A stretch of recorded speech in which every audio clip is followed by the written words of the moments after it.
Yes, everybody, you know what time it is. It's your boys Jack and Nick here. Dave, unfortunately, cannot make it today for this Twitter Reacts. I know he really likes doing the Twitter Reacts. He even wanted me to do it actually late last night, but I was actually just, a little tired, needed a beer, needed to just sort of sit and relax and enjoy the weekend. And so it's going to be Nick filling in this time. I think he did one of the very first Twitter Reacts of this season, so it's nice to have you back, Nick. And yeah, we're just gonna reminisce, like I say, over Twitter, and sort of relive some of the celebrations and some of the good moments from last night. Yeah, exactly, man. Exactly. Because, I don't really like coming on and doing these things when I'm in a bad mood. And right now, I'm the furthest. I got the festive spirit right now, man, because Tottenham are back to winning ways, as we should be. I didn't have any doubts, but I'd like to see what the rest of the world happens to think. And we know Twitter is a good, example of the way the rest of the world is thinking, as It we all can know. be. But yeah, well thought out, calm takes. Indeed. So I can't wait. No sensationalism ever, in Never, Twitter. I would never. never say that. But everybody, please, if you can for us, do get in your comments down below what your favorite of the tweets are. Smash that like button for us. And as well, please thank Nick for helping me out and making this Twitter Reacts possible today. But we're going to start first with Cody Mack, and maybe not start, immediately with the positives. We're going to have to start first with maybe a bit of a question over Basuma. He's had 7 yellows and 2 reds so far this season. Totally unacceptable, says Cody Mack. Are you a little upset with Basuma, man of the Third Kid Society? Man, it's a head scratcher, man. It's like we can never just go through a season where everybody's playing the way they're supposed to be and the way we know they can. I just what the heck happened is a question. What's the real frustrating part is it's not a Lo Celso situation. It's not a Richarlison situation where we're going, this guy's never going to work out. We're not sure. He's not the real deal. We know this He's dude can good. play ball. We know that. We've seen it. All of a sudden, though, it's like he's playing with a broken ankle, Yeah. something like that. Yeah. So, that's the most frustrating part, man. Wow. But, I'm with Cody on that one, man. It's time to look critically at it. And, he's had his runs now. He's had a couple of games in a row. Yeah. And, I know David said last night when you guys were on, it may be time to drop him. But, hey, He we dropped did that. himself. Yeah, with he that dropped red card. himself. That question has already been answered for us. Yeah. So we'll see. It's time to put as much rotation as we've got in effect, man. Absolutely. It's tough conversations ahead for Basuma, for sure. Yeah. Billy saying, never knew I could strongly hate someone. I never knew I could strongly hate someone I had no idea existed until 2 hours ago. But that Yates guy is a real. Right. I mean, true, really, to be fair. When it comes to how often I think of Ryan Yates per month, not often. It's sort of, I probably think about the Roman Empire more than I think about Ryan Yates, to be fair. But yeah, I must say he is going to be a consistent addition or a consistent feature on this Twitter Reacts. He's Yeah, trending yeah, after last I night, got Ryan you. Yates. Not surprising, man. Not surprising. Has anybody checked Yves Basuma's Twitter feed lately and his commentary on Yates? Because apparently he was having issues with Yates as well, as we saw. Everybody was having problems with him, clearly. Ben Davies had some lovely stats versus Nottingham Forest. He had 92 out of 101 passes completed, 7 out of long balls completed, 6 clearances, 5 aerial duels won, 4 ground duels won, 2 fouls won, 0 times dribbled past. I think this was another game for me, Nick, where it was actually more on the ball that Ben Davies again impressed me. I think he was just, again, in possession. He was good. Like, he picks out nice passes, and he's not a sideways merchant like I've called him before. Like, I'm being surprised by Ben. It's one of those games where he grew into the game a little bit, as things, he got better on the ball, in my opinion. Mm-hmm. Is it the press? Is it the opposition press? And because their press was very strong at the beginning and then it kind of just fizzled out, and then as we started to take more control of it, their press fell off. And, it's the exact opposite thing you want when you're a defensive side that's, that's hoping for the break. So did he just fit? Were they putting him under less pressure? Did he just start feeling more comfortable, or just did he have one of those worldies he pulls out of his pocket, a couple of times a season? Mm-hmm. I'm so on the fence. I'm not one of these people that are like, oh, he's just not good enough, get rid of him. I see the place for a squad player, and I see He's that shown that that he right can. now. Yeah, he can put in the shift when he's needed, man. But it's only 3 weeks ago we were like, oh my God, get this guy off the pitch. Yeah. A month ago, I tweeted, "What is the point of Ben Davies?" And just a month later now, I'm looking pretty silly for that one. But time will tell whether he can keep up this brilliant form, and we really are benefiting from it. That's for sure. And the stats don't lie. The stats don't lie. Then I mean, we all can't wait for Van de Ven to get back, but I'm not as nervous going forward in the next couple of weeks. I'm not as nervous as I was a couple of weeks ago with the back line. And that's how well he's been playing, and that your nerves have been actually calmed. Cootie Romero on Instagram, great game, and above all, great heart. As I always say, I have no doubt that we are on the right path. We have to keep working, but this is the way, all together. Always, I think it's in Spanish, he keeps saying like "Este es la camina" or "Este es el luego," and I think it does translate to "this is the way" or "this is the path," right? But it's funny that it sort of comes across as a bit Mandalorian, esque from Romero. Yeah. It's a little bit. He might be studying his Buddhist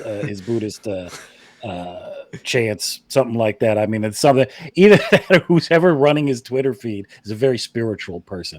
But I like to think that he's got that warrior spirit. He's got that Zen. He's got a little bit of the samurai in there. It's either I'm going to die on the pitch or I'm going to kill you. That's basically what he's all about. He's loving life in London. He's loving the fact that we're winning. He's loving the fact that he's not getting sent off. It's Clean right now. sheet It's kind of it's kind of like a perfect world for Romero. Indeed. And you know what, man? He's showing. I think he's trying to show his leadership side in his online presence. Man, is kind of what it seems like. I agree. Actually, I'm not kidding. Like, I agree. I think it's part of also a validation to the fans that they're like, they care, and they are communicating to you in some sort of manner, right? That's sort of not completely fake or something like that. It actually comes across as pretty genuine for the most part, I think, in Romero's posts and everything. So that could be part of it. It's just him. So we're talking about the future, the path, and this is the way, and it's all maybe comes across, maybe looks a bit silly, but I actually think it's pretty genuine, in his case. So yeah, it is nice to hear from a guy like him, to sort of show that positivity towards the future. And Pedro Porro on Instagram also saying 3 points in the bag. Enjoy your weekend, Spurs fans. I must say with Porro, he's never really had a bad photo, I feel like, ever. I feel like he's one of those guys where you could catch him at any angle in any moment, and he's just looking fantastic no matter what situation it is. And then Vicario on Instagram as well saying, saving that clean sheet in every possible way. Incredible performance from the boys today. This one was for the fans, for sticking by us and pushing us through every moment. He just gets it, doesn't he? Vicario, I mean, is he becoming slowly one of your favorite players, or just also his attitude really is just impressive? He's only just gotten he's here. rapidly becoming. I mean, it's been said, particularly over the last couple of weeks, but man, he could be the signing of the season in the league, hands down. But you know what? Yeah. If we only had a couple of bad games, and he's all right, and he's already saying this is for the fans. Thanks for sticking with us. Listen, buddy, I much appreciate it, buddy. You just keep doing what you're doing. Don't worry about us. For you. All right, just keep being you. You'll do you. But you gotta love him, because he's clearly got that Italian passion in there, and he shows him bringing everybody in for the hugs and cuddles and snuggles to celebrate that clean sheet. Really puts a spotlight on what's going on in the dressing room. Yes, it does. Yes, it does. And it's something that we've needed for a very, very long time. It's nice to have a goalkeeper that celebrates the clean sheets in that sort of manner. I completely agree.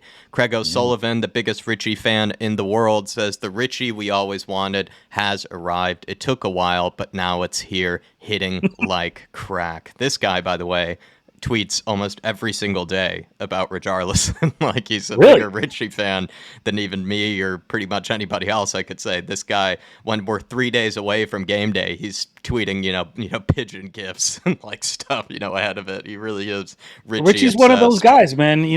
Some people can't stand him, but some people absolutely love him, man. And you know what? I'm on the love side.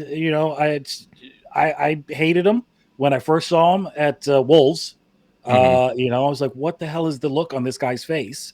But he started to grow on me when he was playing for Everton, because you could see that he was carrying a lot of the structure and the focus of the team on his back. You know, it's basically he's one of those players that's kind of a magnet for either the negativity or the positivity. And when things are going wrong in the team, everybody's looking at him. And we've seen it with us, you know, clearly.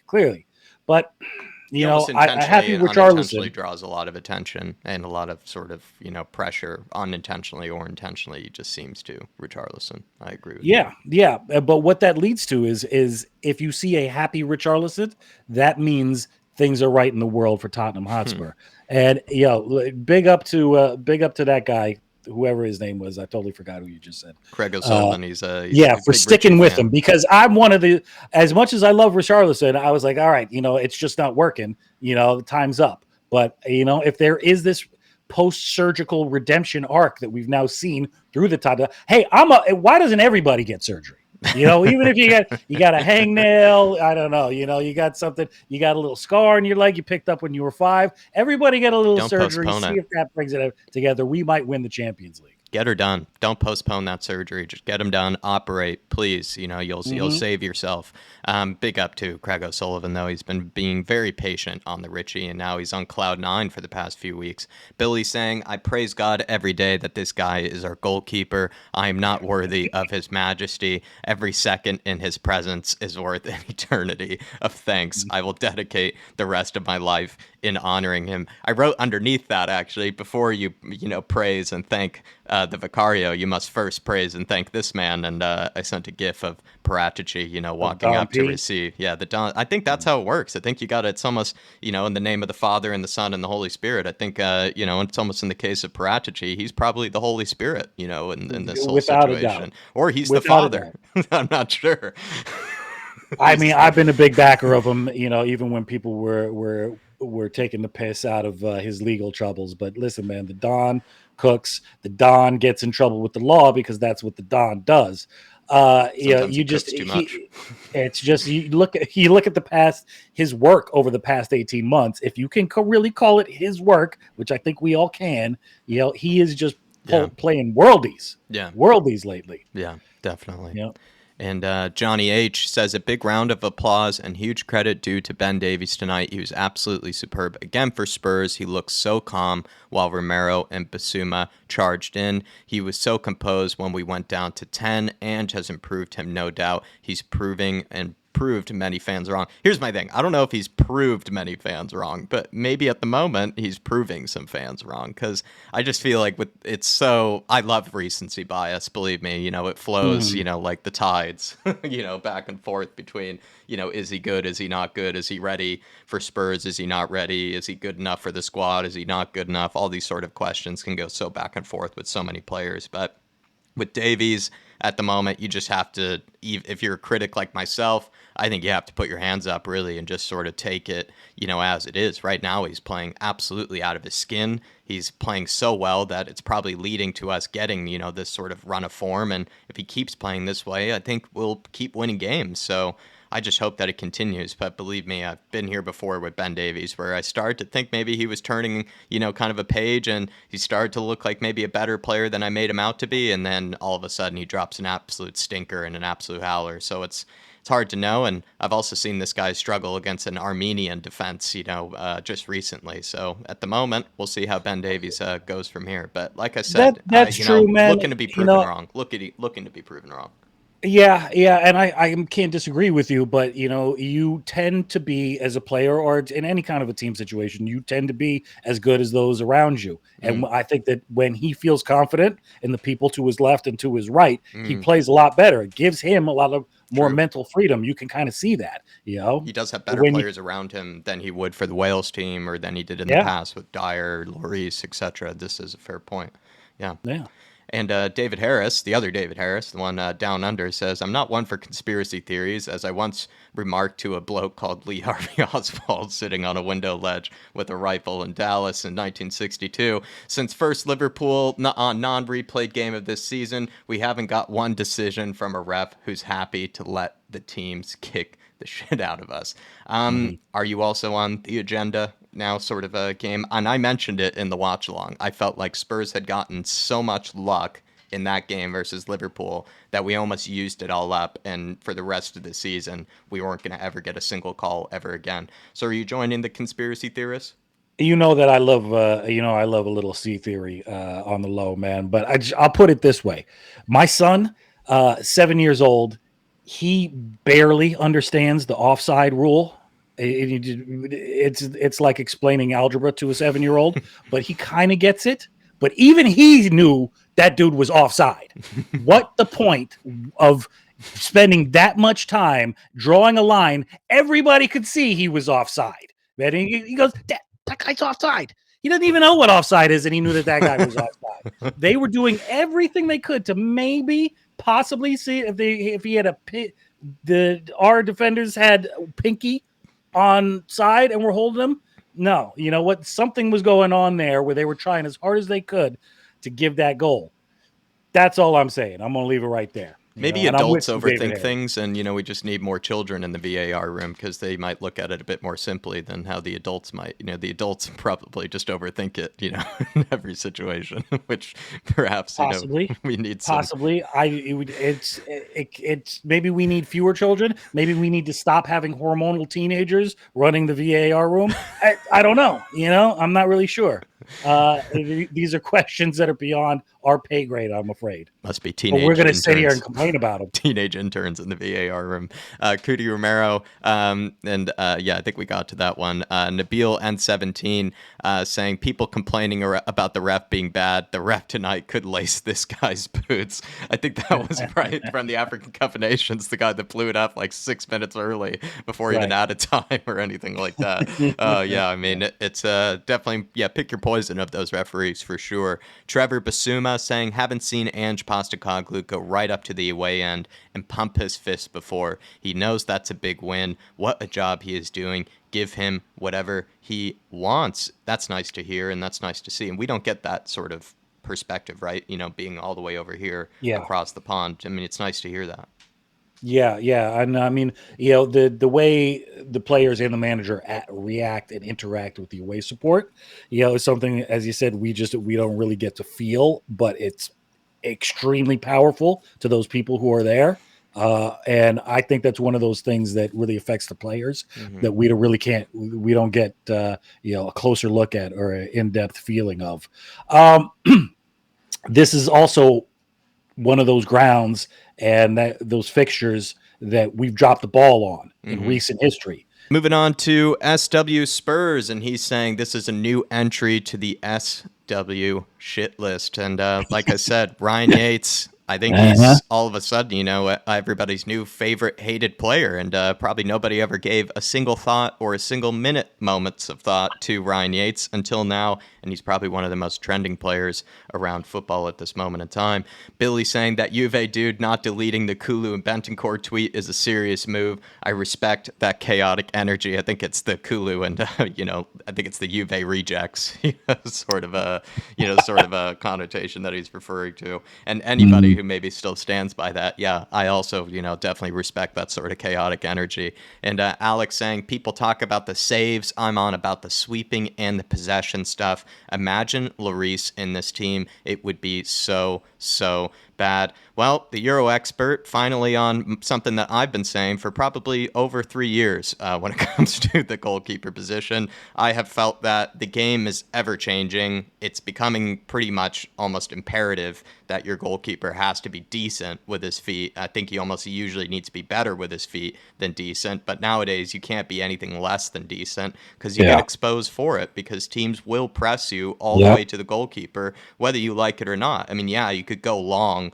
every single time, but still, that's not really how the game is expected to be played now. Most teams will, pretty much deal with that pretty well as well if your goalkeeper is just getting it launched every time, and then you're just conceding possession, forcing your team to sit deeper and deeper and deeper, and you can't really play the way that you want to, and you can't play that sort of possession, high octane, forward pressing type of style. And a lot of people kind of threw that on, of course, Conte and Jose's doorstep. But I'll be honest, I would actually have thrown that too, sort of on Hugo's doorstep, because that was also part of the reason we couldn't play this sort of progressive on the front foot style of play, was because Hugo was in goal. He was too slow to be a sweeper keeper, wasn't good enough with his feet to be good enough in possession to play, in a style where we would be pressing and, inviting on pressure from the opposition. So it never really was possible until we got rid of it, or until we just got someone else that could fill in, I guess. And, it's nice to see that maybe some people are, finally coming around to just sort of the fact that Vicario, yes, has been a brilliant signing, but in my opinion was actually a signing that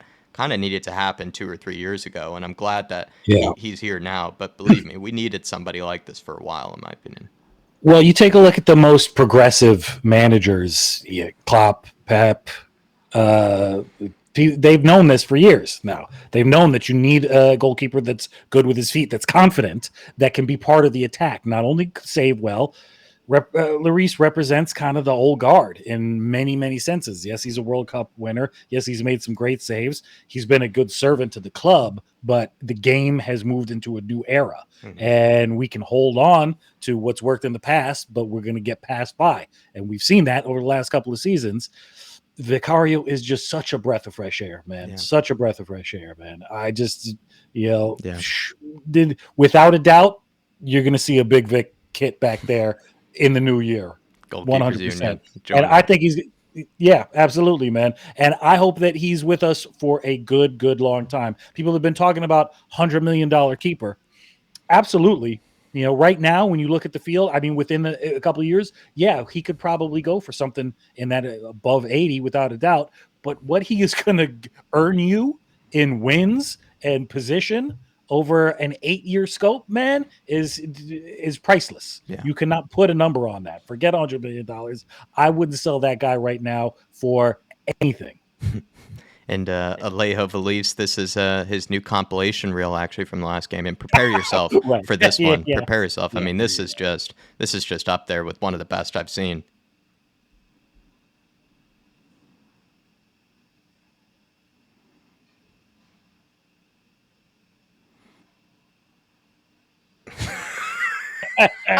Listen, what he is he's the shutdown king, man. You put him on, the game's over. Excellent housery by Ange for, I love a substitution like that where he's on for 2 whole seconds, and he has to take off all the, the warm gear, the bibs and everything just to be on for 2 seconds. I do think that is the best. Craig O'Sullivan saying Davies in the last 2 games, especially needs to grow out the hair if he's going to keep playing this way. Probably get some long sleeves. Yeah, I think he definitely could go back to the Welsh Maldini.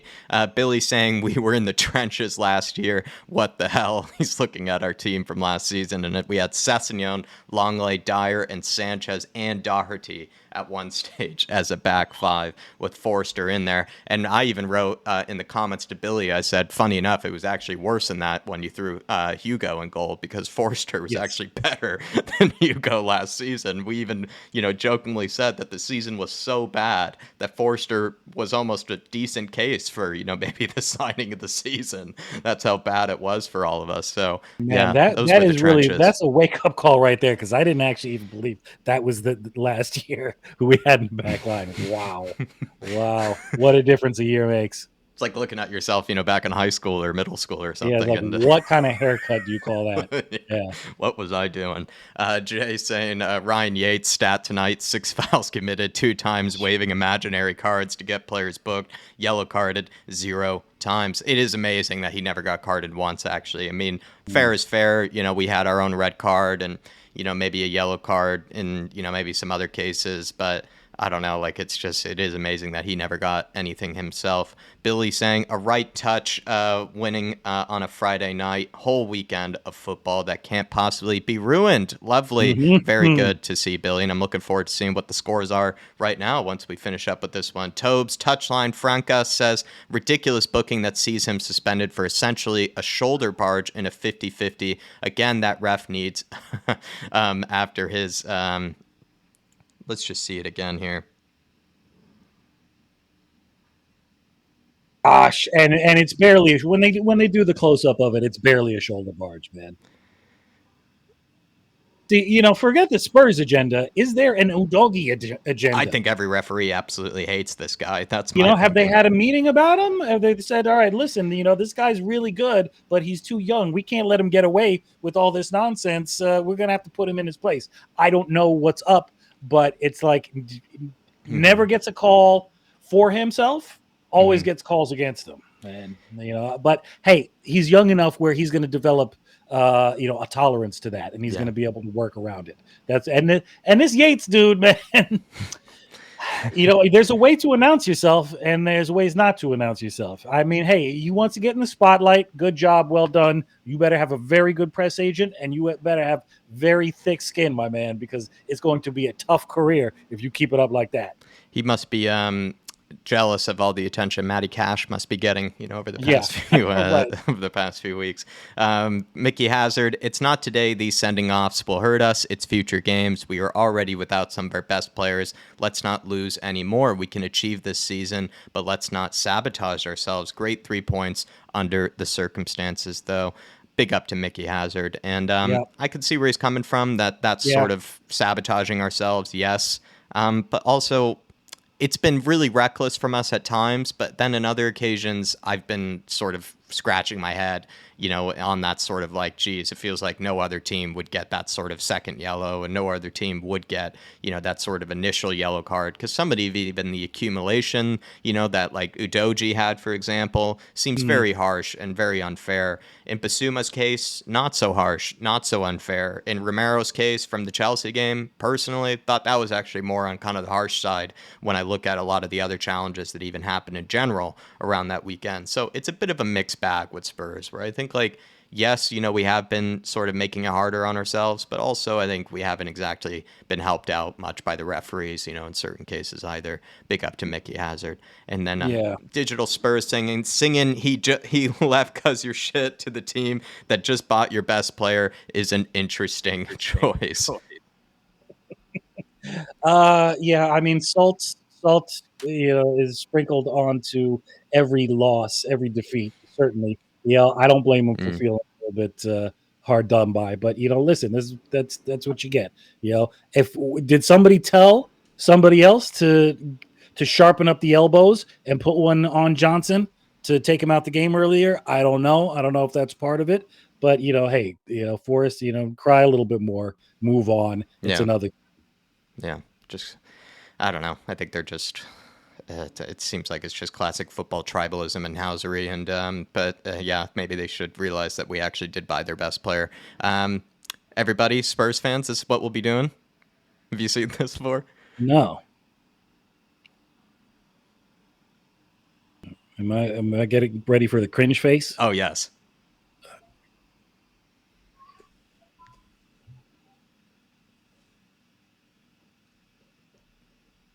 Stay Richie, lads. Come on, Richie, lads. Oh boy, I'm not sure if that's going to catch on. Clearly that's from a couple of seasons ago. You weren't doing that last night. No, I haven't trained the family squad for that little Macarena variation yet. No, don't know if we're going to do that. Don't know if I would be able to sleep in my own bed after I taught the kids that. No. But we can move on from there, and I'm going to try to erase that from my memory. What would you rather have, teaching your kids a TikTok dance or have them do that? I'm not really sure what could be worse, but maybe at least having them know the Richie dance might be best. But Simon Yemain saying, love this picture, I love this moment, and I love Vicario for making it happen. A brilliant initiative where he gets our defenders together to celebrate a clean sheet. These types of details and this type of leadership is how we build a successful culture at this club. I think Vicario is genuinely also the leader that we've been needing actually behind the sticks as well. He has apparently an elite mentality and actually is constantly talking, so I've been told as well. Well, you know what? That's exactly what popped into my head when you were reading that, because it's like when he walked in, saw exactly what we were lacking. Mm-hmm. And is like, okay, I can do this. I can be that focal point, and I can muster these guys together because we have the talent and we can do it. He's not jaded by Spurs past, by Spurs recent past in particular. And everybody's made a big deal of this. I'm not even sure how salty That I shirt am he's about wearing? this. No, yeah, that's a shocker. That whatever shirt he's wearing. But apparently, look at this. That Spurs lady right there who had a Matt Turner kit rejected the signing of the because the former Arsenal man. I Uh, don't know. Like, I think it's a bit of housery on his case. Like, I think it is a little rude because, like, if she is a Matt Turner fan and, she's like doing this, she's, deciding to put her Arsenal, hatred or, rivalry to the side, and getting that autograph. So I don't know. Maybe he could do the same, but I'm not as, blown up by it as other people are. But maybe, yeah, little karma going I his don't know. way. There's a lot of mixed messages going on in that entire scenario right there. It's going to take, you need answers from people. Why? Why is she there? Why does she have that kid to begin with? Yeah, Why is she was trying that to get, intentional? Yeah, yeah, exactly. I mean, one's got to assume she's doing it as a favor for a family member or something like that. I would just assume that she was going to crumple it up and throw it in his face. And Cho saying, everyone say thank you once again to Richie's groin surgeon. Multi-talented doctor right there. Billy Cairns, what a boy, saying, Richarlison, my mom prefers a Brazilian to a Forest. Yes, she likes the Pombo. She likes Very good. the Very good. Brazilian. Tobes, once again saying, wait, LOL, 3 points better off than last season with no Kane and a crazy amount of injuries. Isn't this, is not the diss that you think it is? I'm so confused here, Lee. Doesn't this show that the brand of football is converting into better results? And I think it's Lee Gunner basically pointing out that Spurs are sort of in the same position we were under an Antonio Conte last season, and how, like, we're making, such a big deal of it and how happy we are and everything, despite us being in the same position we were last season. And I think Tobes is sort of pointing out that the reason we're in the same position we were last season is because of all the setbacks that we've had mid-season and everything like that. So I agree with him there. I think Lee Gunner is going to have to put a little bit more context to that Yeah, point. or a little bit more effort too, really, because what that says to me is scraping the barrel for things to hold up to Spurs fans' faces and try to make them feel bad. Nothing there. Is it anybody who follows Spurs or even knows anything about football? Nothing that's said within that tweet right there is going to make you stop and think, oh, maybe he's right there. We all see the progression. We all know what's going on at the club. We all see the progression since Ange has been there.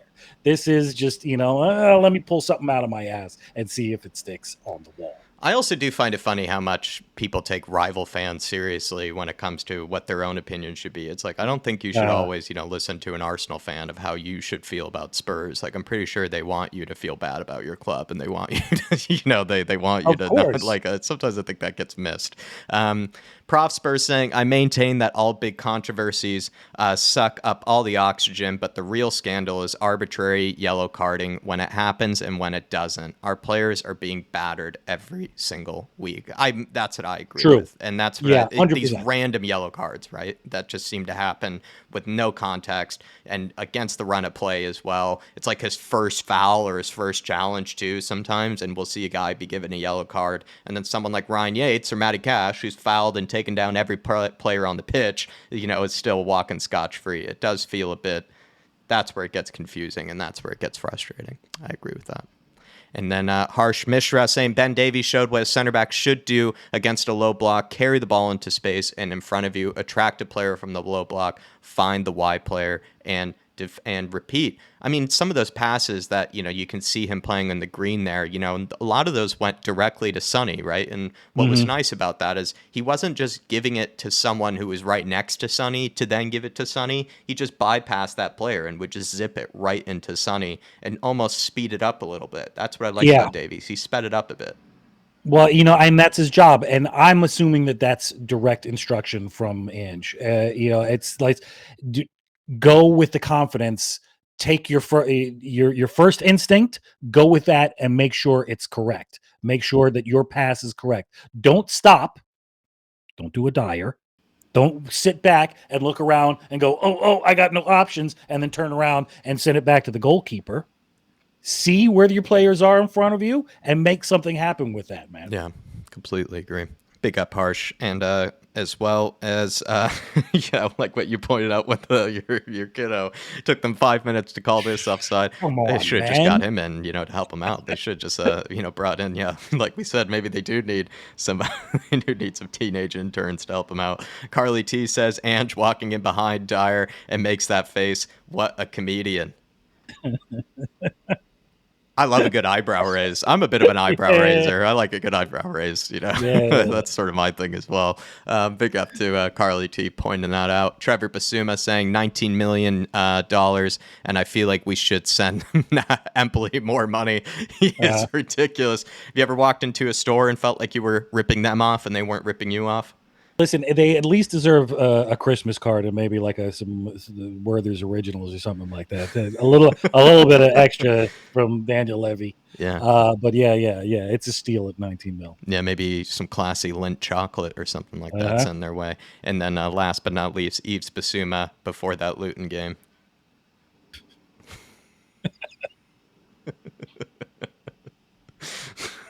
You just what's the phrase? I forget the phrase. It's like, you had to have been there, you had what is it, like you had to be there, sort of thing. But Basuma will be back to his best sometime soon. And I think it wasn't even the Luton game. I think it was like after the Man City game is when he really started to like drop all of a sudden, kind of crazily. It was after the Man City game for me. His dropped. I don't know. I think after Luton, he still had some good games after that. Yeah, I struggle to remember exactly, but I kind of I'm thinking that it's been a while. That it's the Luton one where something in his head kind of just started to go south. Mm-hmm. It's just it's a mystery that we gotta solve very soon. We got 2 months basically to try to figure out what's wrong with Bissouma and get him back into business. Indeed. Well, that about does it, though, Nick. Thank you very much for helping me on this Twitter Reacts. My pleasure, man. My pleasure, as always. And any final words for the Harris Army and the Spurs fans before we wrap it up? Listen, man, I don't. Our next match is only days away, and I still think it's too long, man. I'm going to enjoy this weekend as much as I can, but, man, I can't wait for more football. Yeah, exactly. And let's hope that we get maybe some good results from maybe some of the other rivals around the Premier League this weekend. See if they can drop some points and we can climb further up. But everybody, please smash that like button. Do thank Nick in the comments down below for helping me out on this Twitter Reacts, making it all possible. And we'll be seeing you. Come on, you Spurs. In the Big Ange we trust. We never stop. See ya.